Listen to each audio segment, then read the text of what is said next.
Η επιστήμη μπορεί και μετράει. Science can see the distancing of the galaxies, but not the distancing of cosmic matter. That which the scientific community calls dark matter or cold matter. Consequently, when we speak of the distancing of the galaxies, do we have the right to claim that the galaxies contain the substance of the universe, when we know that the matter of the galaxies is not 5% or 6% of the weight of the total matter the universe contains? And how can it be demonstrated that the universe expands when we do not know the behavior of the total of cosmic matter, if actually it tends towards the outside or if it tends towards the inside?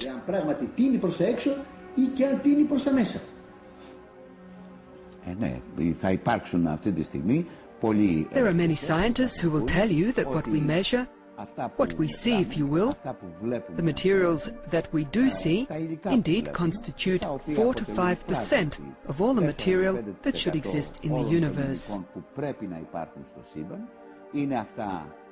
It is what makes up the galaxies, stars, planets, whatever we can record with our instruments, either the various telescopes or whatever else we use. And naturally, we must likewise admit the existence of a limited quantity of dark matter, which may reach 95% of the materials that the universe should have. And those materials are composed of certain materials, or a certain substance that science has not yet discovered.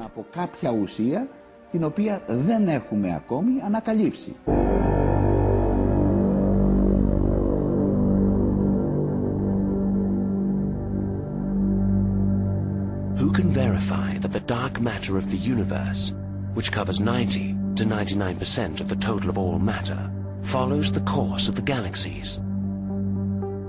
If we suppose that it does follow it, what occurs at the center of the movement of matter? From where and how is the infinite matter of the universe generated so as to move the engine room of flight from the center of its existence? Perhaps dark matter follows certain laws, unknown at present, and heads in a course opposite to the galaxies. Heisenberg's principle of uncertainty informs us that we cannot, with absolute precision, determine the position and velocity of a particle. The more exact the determination of the one is, the less exact is the determination of the other.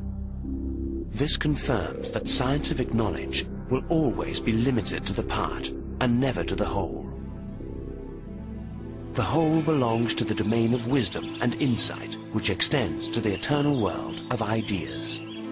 Because we live in a world of established opposites, which constitute harmony, because the opposite of up is down, the opposite of left is right, the opposite of light is darkness, the opposite of attraction is repulsion, it follows that the opposite of evolution is devolution within the context of institutional, existential laws and principles.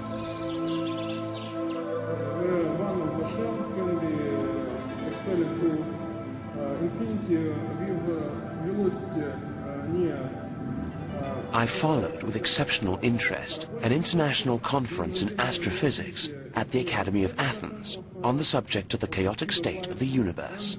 The conclusions of the conference led me to personal conclusions as to the way in which a person must think when called upon to interpret the universe.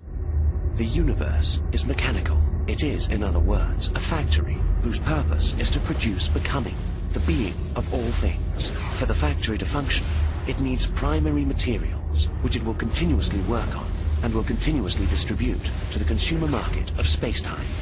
The storage space for the primary materials of the factory of the universe connects with the quantum matter of space, which satisfies vast requirements of incalculable matter for the functioning of the universal factory.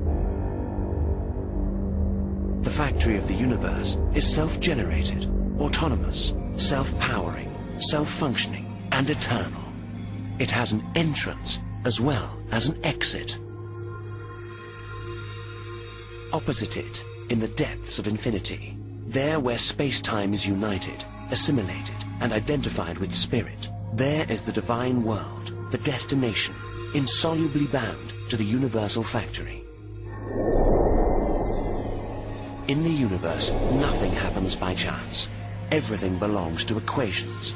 Equations exist because the infinite spirit exists, to which they belong and from which they issue. Spirit is identified with the totality of the laws which equations follow.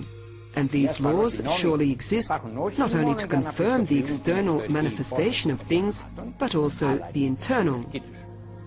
All these things lead us to the conclusion that the universe, united with spirit, constitutes the totality of a creation, which exists beyond the hypothesis of one beginning, one great explosion of a temporary universe.